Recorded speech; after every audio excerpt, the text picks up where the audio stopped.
बात करेंगे सऊदी अरब में मुनक्किद होने वाले वर्ल्ड डिफेंस शो 2026 की।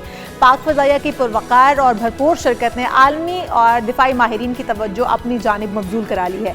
मुस्तकबिल की जंगी तैयारियों और जदीद दिफाई टेक्नोलॉजी और ऑपरेशनल महारतों की इस आलमी नुमाइश में JF-17 थंडर हो, ब्लॉक 3 और सुपर मुशाक तरबियती तैयारे हों, वो नुमाया हैसियत हासिल कर चुके हैं। जहाँ पर हम देखते थे बड़े बड़े जो इसके अंदर टॉम क्रूज लाइक टाइप के लोग थे जो अपनी बड़ी धाक बिठाए हुए थे या अपने आप के लिए बड़ी बातें किया करते थे, खुद साख्ता वो अपने आप को बड़े दिफाई निज़ाम से लैस समझते थे, लेकिन अब उनकी कलाई खुलकर रह गई है और पाकिस्तान उसमें नंबर 1 पर आ चुका है। जी, और ख़ास तौर पे जब अमली मैदान में, जंग के मैदान में आपने अपनी बर्तरी, अपनी काबिलियत, अपनी सलाहियतों का मुजाहरा किया हो तो फिर पूरी दुनिया की नज़रें उसके ऊपर मरकूज़ होती हैं और इसका मुजाहरा अल्हम्दुलिल्लाह JF-17 थंडर हो या पाकिस्तान के दीगर दिफाई सामान हो, उन्होंने हर मौके पर किया। एको मोटोर रिटायर्ड खालिद चिश्ती साहब दिफाई तज्ज़ियाकार हमारे साथ मौजूद हैं। चिश्ती साहब, आपको वेलकम कहेंगे। पाकिस्तान 2019 में पाकिस्तान पर पहली बार जब मौका मिला था JF-17 थंडर को अपनी सलाहियतों के जौहर दिखाने का, अभिनंदन को जिस वक्त हमने रिसीव किया था, चाय का कप पेश किया था और उसके बाद फिर हमने हालिया जो मई के अंदर 2025 के अंदर भी हुआ, तो आपको लगता है कि अब ये जो डिफेंस जो हमारे हथियार हैं, साजो सामान है, पहले हम किसी पर इन्हिसार करते थे, अब दूसरे ममालिक जो हैं वो इनसे इस्तेफादा करना चाहते हैं, तो तवक्को की जाए कि मज़ीद ऑर्डर्स आने जा रहे हैं, तो पिछले ऑर्डर्स को पूरा करना और ये जो नए ऑर्डर्स आएंगे, कितना बड़ा चैलेंज हो सकता है हमारे लिए? जी, बहुत शुक्रिया जुनैद, आप और ईशल का आपने इनवाइट किया। देखिए, बुनियादी तौर पर ये फाइटर जहाज अब सिर्फ स्टैंड लोन फाइटर जहाज नहीं रह गए। बुनियादी तौर पर ये एक सॉवरेनिटी होती है जो आप एक मुल्क हासिल करना चाहता है, वो पाबंदियों से आज़ाद होना चाहता है, ऐसी सैंक्शंस या ऐसी आर्म ट्विस्टिंग से या ब्लैकमेलिंग से। दुनिया में जितने जहाज तकरीबन बनाने वाली कंपनियां, जो फाइटर जहाज बनाने वाले 10 से कम मुल्क हैं जो हैं, और पाकिस्तान वाहिद मुल्क है जो डेवलपिंग कंट्रीज में से एक है। बाकी सारे या मोस्ट मॉडर्न हैं या डेवलप्ड कंट्रीज या ऑलमोस्ट सुपर पावर्स हैं इस दुनिया की, वो फाइटर जहाज बना रही हैं। पाकिस्तान के लिए एजाज़ है कि तकरीबन 200 मुल्क हैं और मैं कहता होता हूँ 200 ही झंडे हैं, 200 एयर स्पेसेस हैं, लेकिन पाकिस्तान एक वाहिद एयर फोर्स है जिसने अपना फाइटर जहाज खुद बनाया है। दुनिया में एयर फोर्सेस फाइटर जहाज खुद नहीं बनाती, कंपनियां होती हैं, वो मैन्युफैक्चर करती हैं, वो फिर मार्केट करती हैं, वो फिर पर्टिकुलर उस मुल्क की एयरफोर्स खरीदती है, फिर एक ऑब्लिगेशन होती है उस मुल्क पर। जैसे अमेरिका का कोई जहाज बना है तो अमेरिकन गवर्नमेंट अप्रूव करेगी तो एक्सपोर्ट हो सकता है। ये हमने नीड बेस पर बनाया है क्योंकि हमारी सॉवरेनिटी को कॉम्प्रोमाइज होता हम नहीं देख सकते थे, हम ब्लैकमेल नहीं हो सकते थे, हम प्रेशर नहीं ले सकते थे। जो अमेरिका ने या दूसरे मुल्कों ने जब भी हमारे पास कोई डील किया तो वो स्पेयर पार्ट्स रोक लेते हैं, आपको टेक्नोलॉजी अपग्रेड नहीं करते हैं, ट्रेनिंग उस तरह नहीं देते हैं।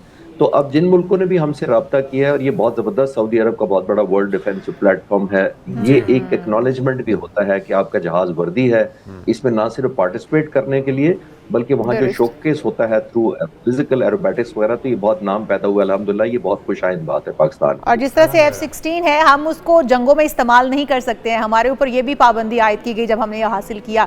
अच्छा चिश्ती साहब, थोड़ा सा अगर हम दूसरी तरफ आ जाएं, AES एरिडार और जदीद जो एवियोनिक्स PAF है, इसको स्ट्रेटेजिक बर्तरी किस तरह से हासिल है, और फिर हम देख रहे हैं हमारी जो ट्रेनिंग है, पायलट्स की तरबियत है, उसकी भी बड़ी मांग है, तो क्या आने वाले दिनों में पाकिस्तान तरबियत भी देगा, डिफरेंट ममालिक के पायलट्स को ट्रेन भी करेगा इस हवाले से?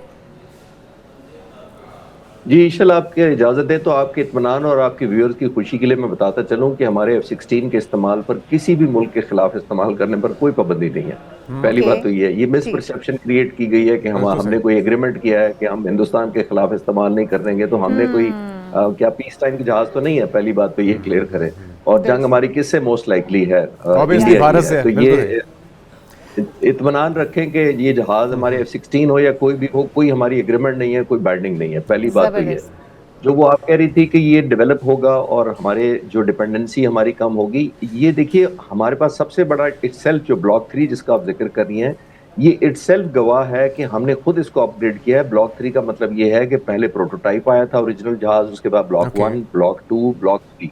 यानी as and when need basis पर हमारे अपने एरोनॉटिकल इंजीनियर्स और टेक्नीशियंस और पायलट्स और सारी लीडरशिप मिलके इसको अपग्रेड करती है as per the new designs, new modifications. जो मिसाइल्स आते हैं, इलेक्ट्रॉनिक आती है, रेडार इंप्रूव होते हैं, वेपन्स की रेंज बढ़ जाती है, तो हमारी डिपेंडेंसी नहीं होती दूसरे मुल्कों पर कि हमें कोई, जैसे इंडिया ने आपने नोट किया होगा, याद का था, हमें राफेल के कोड नहीं दिए गए थे। तो कोड की ऐसी कोई बात नहीं, हमारा किसी चीज पर कोई डिपेंडेंसी नहीं है, तो ये सेल्फ सफिशिएंसी के लिए भी अच्छा है और अपग्रेडेशन के लिए हमारी बहुत फायदेमंद है। अच्छा चिश्ती साहब, ये भी बताइएगा कि एक तो F-16 जिसका आपने तस्करा किया कि हमने कोई ऐसी गारंटी नहीं दी कि हम भारत के खिलाफ इस्तेमाल नहीं करेंगे, बल्कि हमें भारत के खिलाफ से सबसे ज़्यादा ज़रूरत है इस्तेमाल करने की। अगर कोई जारहियत करता है, साथ में उसकी अपग्रेडेशन भी हो रही है, तो एक और अच्छी खबर है F-16 और उसके चाहने वालों के लिए। लेकिन JF-17 थंडर जिसने पूरी दुनिया में धूम मचा रखी है, एक तो ये कि एग्जैक्टली इसकी जनरेशन 4.5 है, और हमारे नाज़रीन के लिए उनकी कंफर्मेशन के लिए बताएगा, और वो क्या खुसूसियात हैं जो इसे मुनफरिद बनाते हैं, इसकी तरफ जो सारी दुनिया की नज़रें हैं, वो क्या क्या खुसूसियात हैं, और जिस तरह से कम खर्च बाला नशी की मिसाल भी इसके ऊपर पूरी उतरती है। तो अगर आप बता सकें कि इसकी इतनी ज़्यादा मकबूलियत बढ़ने की वजूहात में और क्या क्या अवामिल हैं। जी जुनैद, देखिए, जब भी कोई मुल्क की एयरफोर्स फाइटर जहाज खरीदती है तो 4 चीजें देखती है। मैं अपनी एक डॉक्यूमेंट्री भी इस तरह बना चुका हूँ JF-17 थंडर पे, वो उसमें मैंने यही कवर किया है। देखिए, नंबर 1 ये देखा जाता है कि वो इटसेल्फ इक्विपमेंट या मशीन कैसी है, यानी उसका इंजन कैसा है, रिलायबिलिटी कैसी है, फ्लाइट सेफ्टी रिकॉर्ड कैसा है। नंबर 2 देखा जाता है कॉस्ट इफेक्टिवनेस, कि उसकी कीमत कॉम्पिटिटिव है, जिसका आप भी जिक्र कर रहे हैं, कॉम्पिटिटिव इंटरनेशनल मार्केट में, और ये बहुत कॉम्पिटिटिव है। जो राफेल है ऑलमोस्ट 1/3 प्राइस है इसकी, ऑलमोस्ट उसकी। तो मैं सिर्फ एक कॉम्पिटिटिव प्राइस बताता चलूं। तीसरा बड़ा इंपॉर्टेंट होता है कि जो देने वाला मुल्क है वो रिलायबल है सोर्स, या जैसे मैंने पहले कहा कि ब्लैकमेल तो नहीं करेगा। और चौथा बड़ा ही इंपॉर्टेंट रोल होता है कि ये जहाज बैटल टेस्टेड या कॉम्बैट प्रूवन है कि नहीं है। जब 17 थंडर जैसा जहाज जो बनाया ही डेवलपिंग मुल्क ने हो, वो कॉम्बैट और बैटल प्रूवन हो जाता है, तो उसकी क्रेडिबिलिटी बहुत बढ़ जाती है। और सबसे बड़ी बात, आखिरी बात इस सवाल के जवाब में ये इंपॉर्टेंट याद रखने की है कि अल्हम्दुलिल्लाह हमारा मई के बाद पूरी दुनिया में इतना इमेज बिल्ड हुआ है कि हमारे पायलट्स, टेक्नीशियन और इंजीनियर्स जब ट्रेन करेंगे किसी मुल्क को, तो अब मुल्कों को ये इटसेल्फ बहुत बड़ी एडवांटेज लग रही है। जी बिल्कुल, यही हम भी जानना चाह रहे थे कि इस हवाले से भी क्या कुछ प्लान्स हैं, कौन कौन से ममालिक हमसे रब्ता कर रहे हैं कि हमारे पायलट्स को ट्रेन किया जाए, टेक्नीशियंस को ट्रेन किया जाए, क्योंकि JF-17 थंडर हो, F-16 हो या फिर राफेल हो, उसको उड़ाने वाला भी उतना ही अहमियत का हामिल है जितना कि वो मशीनरी या वो टेक्नोलॉजी इंपॉर्टेंट है। तो हमारे किसी से मुआहिदे हो रहे हैं या कुछ ममालिक हमारे साथ रुजू कर रहे हैं इस हवाले से कि हमारे पायलट्स एंड टेक्नीशियंस को ट्रेन किया जाए? ईशल, बहुत सा मुल्क दिलचस्पी रखते हैं।